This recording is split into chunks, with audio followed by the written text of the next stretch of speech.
There is a version of football where the most important thing is running. Distance covered, pressing, intensity, sprints per game.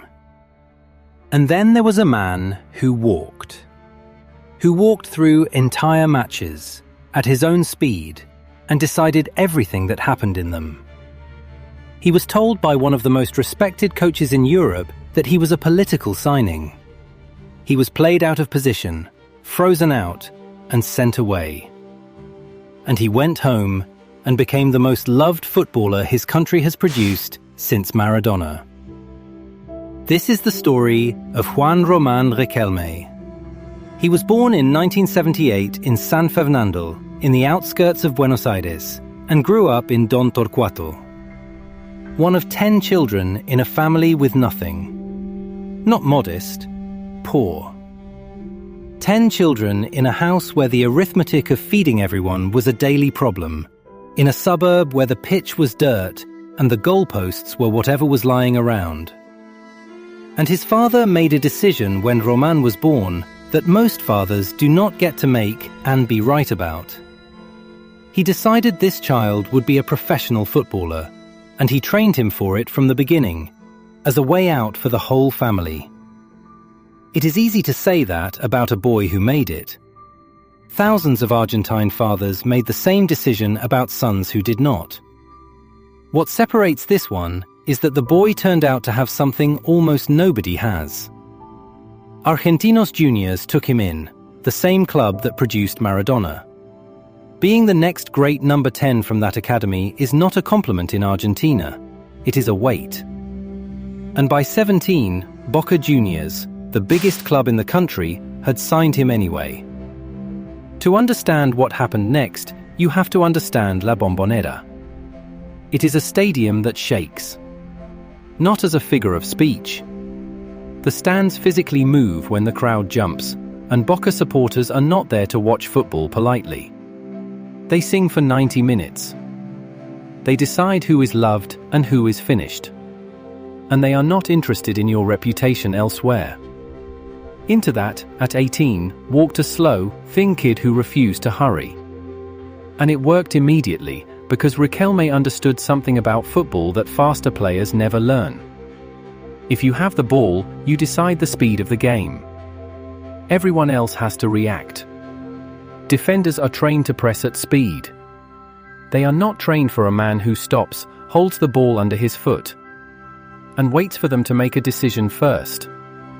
He won the Libertadores, South America's Champions League, in 2000. He won it again in 2001. Boca beat the champions of Europe to become world champions. And Riquelme, at 22, was named the best player on the continent. He was, by any reasonable measure, one of the 2 or 3 most gifted midfielders alive. In 2002, Barcelona bought him. And he arrived into a club in the middle of a civil war between the board and the manager. Louis van Gaal, who had not asked for him and did not want him. There is no version of that situation that ends well for the player. Van Gaal called him a political signing. A player forced on him by the directors. He played him on the right wing, which for a number 10 who dictated tempo was like asking a novelist to do the crossword. And there is a story from that year that tells you everything. When Riquelme arrived, Van Gaal gave him a child's replica shirt for his newborn son, with a line attached. He will get to wear his more than you wear yours. That is not a joke between colleagues. That is a manager telling a 24-year-old, in front of people, that he is finished before he starts. So Barcelona loaned him to Villarreal, a small club from a town of 50,000 people. And in 3 seasons there, he was named the most artistic player in Spain, and dragged a village team to a Champions League semi-final. Villarreal had never been anywhere near that before, and have not been since. It was entirely him. And that semi-final is the moment everyone brings up. Last minute, penalty to Villarreal, a place in the final of Europe's biggest competition on the spot.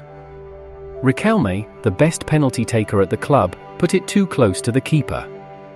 Saved. Villarreal were out. He stood in the center circle afterwards and did not move for a long time. Every article about him mentions it.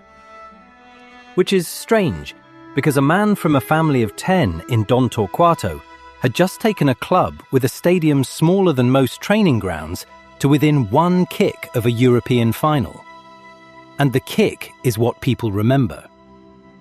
He also has an Olympic gold medal with Argentina, one in 2008 with a squad that had Messi in it, and a Copa America final, and years as the creative center of a national team full of famous names.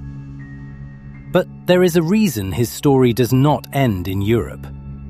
In 2007, he went back to Boca. Not as a veteran winding down.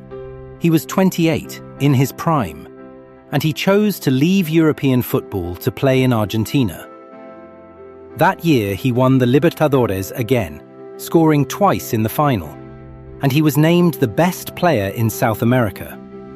3 Libertadores titles, a club that treats him as something close to a religious figure. Children in Buenos Aires who were not born when he retired still wear his name. He stayed until he was 36. Then he finished where he began, at Argentinos Juniors, helping the club that first took him in get back to the top division. And then he stopped. And here is what makes him different from every other great of his era. He was never the most decorated. He never won a Champions League or a World Cup. What he has instead is a relationship with a set of supporters that no trophy produces. There are players with more medals who will never be spoken about the way he is spoken about in that city. Because he played the way they wanted to be played for. Slowly, deliberately, without panic, in a country where football is argued about like theology. He made the ball wait. He made 60,000 people wait. And then he passed it, and it was always the right pass. Van Gaal was not wrong that Riquelme did not fit his system. He was wrong about what that meant. Some players are not tools for a manager's plan. Some players are the plan. And if you cannot build around them, that is a failure of imagination, not of the player. He is at Boca still, running the club now rather than the midfield. And in Argentina, in the arguments that never end about who was the best, his name comes up in a way that trophy counts cannot explain. He walked, and the whole game moved around him. If this story stayed with you, subscribe to Beyond the Boots for more. The boots tell the story. We just follow the footsteps.